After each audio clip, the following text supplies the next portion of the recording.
విశాఖ ఉక్కుపై నీడలు కమ్ముకుంటున్నాయి. కార్మికుల్ని సాగనంపేందుకు కుట్ర జరుగుతోంది. వీఆర్ఎస్ పథకం అమలుకు ఆర్ఐఎన్ఎల్ నోటిఫికేషన్ జారీ చేసింది. మార్చిలోపు 1000 మందిని తొలగించే ఆలోచనలో యాజమాన్యం ఉంది. 45 ఏళ్ల వయసు, 15 ఏళ్ల సర్వీస్ పూర్తయిన వారు వీఆర్ఎస్కు దరఖాస్తు చేసుకోవాలని వెల్లడించింది. వీఆర్ఎస్ నిర్ణయంపై పోరాట కమిటీ తీవ్రంగా మండిపడుతోంది. వీఆర్ఎస్ నిర్ణయాన్ని వెనక్కి తీసుకోవాలని డిమాండ్ చేస్తోంది. కార్మికులు వీఆర్ఎస్ తీసుకోవద్దని పోరాట కమిటీ పిలుపునిచ్చింది. ముఖ్యమంత్రి చంద్రబాబు నాయుడు ప్రకటన చేయించాలి. ఉప ముఖ్యమంత్రి పవన్ కళ్యాణ్ ప్రకటన చేయించాలి.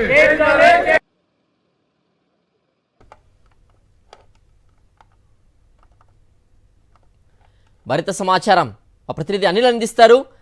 అనిల్, మార్చిలోపు 1000 మందిని తొలగించే ప్రయత్నం చేస్తున్నట్లుగా స్టీల్ ప్లాంట్ యాజమాన్యం చేస్తున్నట్లుగా తెలుస్తోంది. దీనికి సంబంధించిన పూర్తి అప్డేట్స్ ఏంటి?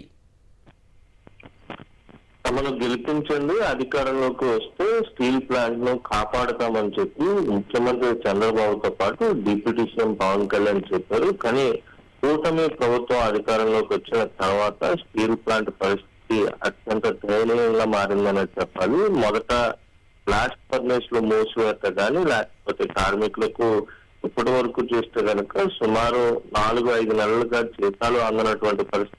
పండుగలు వస్తున్నా కూడా జీతాలు అందడం లేదు. అలాగే కాంట్రాక్ట్ కార్మికులను తొలగించడం కాబట్టి ఇప్పుడు టీఆర్ఎస్ పేరుతో కార్మికులను, ఉద్యోగులను కూడా బయటకు పంపించేటువంటి ప్రయత్నం కాదు. ఇవన్నీ కూడా ప్రైవేటీకరణ దిశగా వేగంగా అడుగులు పడుతున్నట్టుగానే మనం అర్థం చేసుకోవాల్సి.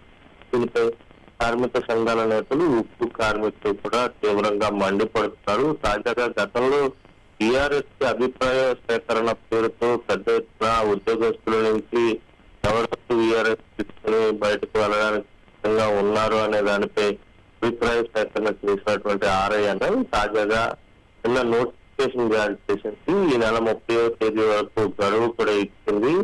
మార్చిలోపు 1000 మంది కార్మికులను, ఉద్యోగులను బయటకు పంపించేటువంటి ప్రయత్నం కూడా చేస్తారు.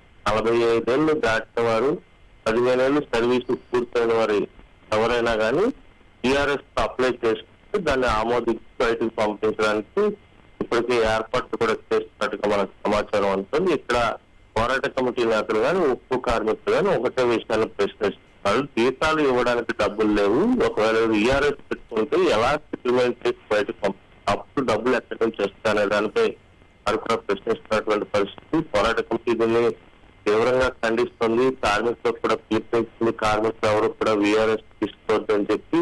అయితే ఇప్పటికే ఈ అంశానికి సంబంధించి పోరాట కమిటీ అత్యవసర సమావేశాన్ని ఏర్పాటు చేసి భవిష్యత్ కార్యాచరణ ఏం చేయాలనే దానిపై కూడా ఆలోచన చేసినటువంటి పరిస్థితి. అయితే కేంద్ర రాష్ట్ర ప్రభుత్వాలు స్టీల్ ప్లాంట్ అంశానికి సంబంధించి ఎంత నిర్లక్ష్యంగా వ్యవహరిస్తున్నాయనేది స్పష్టంగా అర్థమవుతుంది.